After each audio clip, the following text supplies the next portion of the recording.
Well, Homebrew Wednesday. Some beer crates. And, well, I'm going to use these ones for wine storage because they're 750s. They're for the big old Belgian bottles. These ones are got no dividers. So who knows what they can. Oh, I've got some 750s and another two-part, a bit like the Belgian version of the Paulaner. Splits into two sections. And we found these old stone ones. And we just clear the deck. Yeah, so I've been clearing a few thousand crates to send back to Germany and got through all the Belgian ones. And look at this crate. Wicked. I asked to liberate a few crates for the old betterment of the beer storage. But I came across these. Very rusty. And still very full. And they've been outside since, focus, 2005. So 31st of the 3rd, 05. Never heard of that one. We even found a Rochefort 8. Still full. What do you reckon, guys? Is that a drinker? Yeah, but I was well taken with this old crate. Look at this. This is the height of Belgian engineering. Got big bottles. Folds down. Just got your 330s. And you got a 330 crate. Right. Let's go in the brew shed.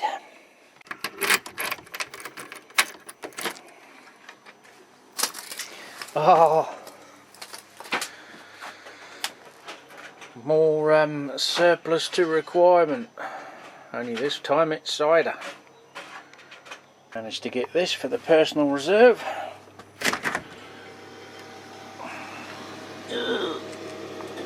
Bit of a squeeze. Oh, look. There's our ant. Well, I had to take a slight interim there and dig out an old, talking of vintage beers, not quite as old as the ones I found in the yard, but still, nevertheless, 2 SJ pour experiments old. More challenges. Not a lot of aroma there now, certainly no more gas than there was.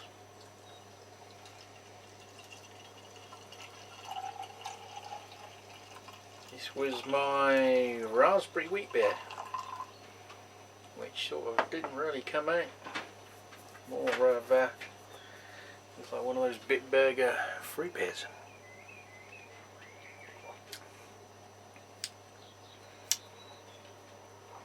It's still raspberry. Very, very light and thin though. No head retention.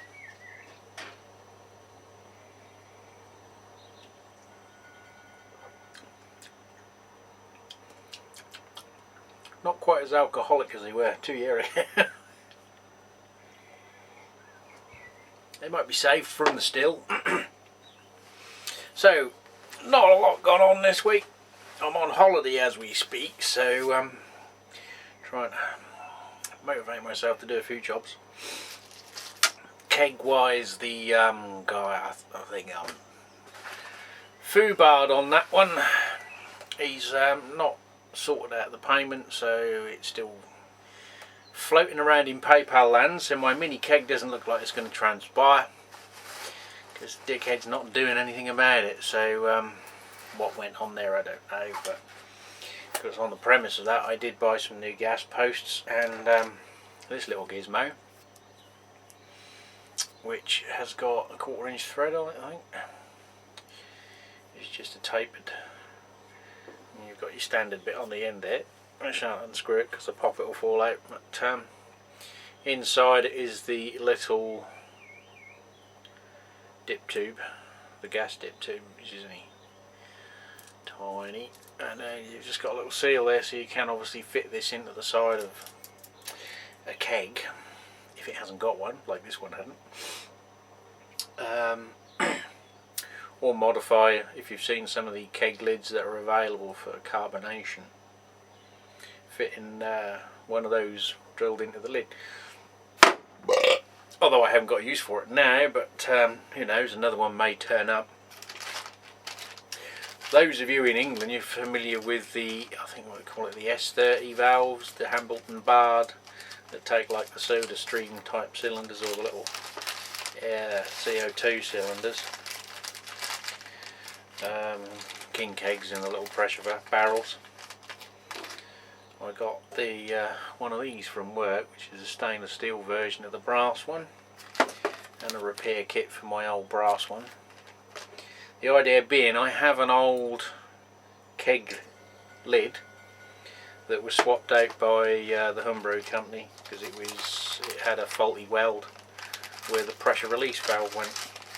So my idea was that if you've got a carbonated beverage that's ready to roll, you can just depressurize it, swap the lids, and I'm going to drill and fit that into the lid.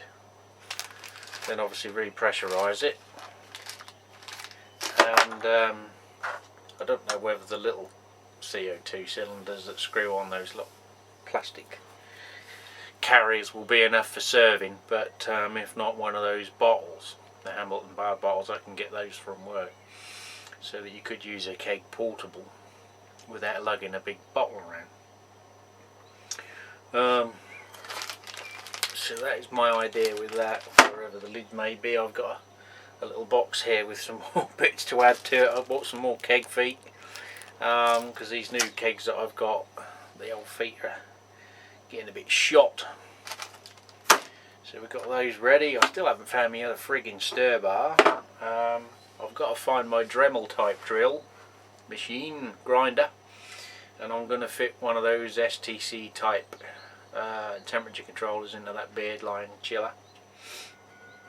So that's up and running ready for when it's called into use. And if you're having problems with your keg beer dispensing being a bit too foamy because you haven't got enough line to give you the resistance that the beer needs to stop it from being a bit lively coming out the tap. I think I did mention these before. I showed one on one of my tap fittings. There was a guy selling a load of homebrew stuff and beer related stuff, so I picked another couple of these up for about £5. They're about £10–12 plus postage, brand new.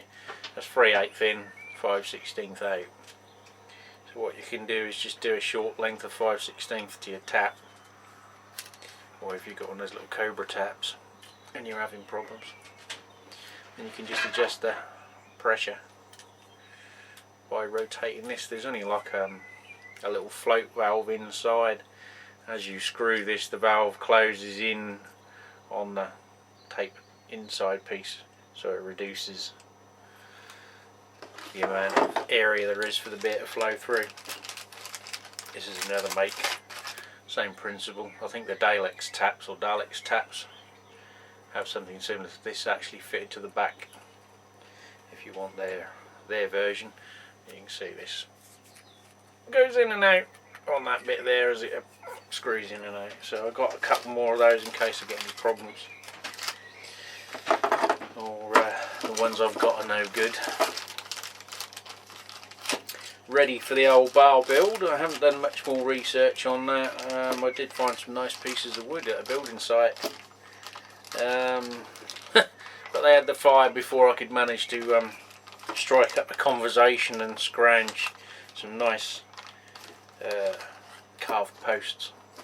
I think they were off a bed, but they would have done for the bar an overhead canopy piece. Anyway, something's always turn up sooner or later. So that's about it for this week. I would say I'm open chance to get something down. I have wine kits I need to do, some old beer kits that could probably be knocked up to chuck in the kegs to see they're all working tickety-boo. I have some German apple juice, again from work, so could be a German apple wine or a cider in the making as well. Really depends. I've got, well, not me, but the wife's got appointments this week as well, so it's sort of rushing around, doctors and blood tests and all that, you know how it eats into your day, and before you know it, it's tea time again, and you wonder what the feck happened to the rest of the day.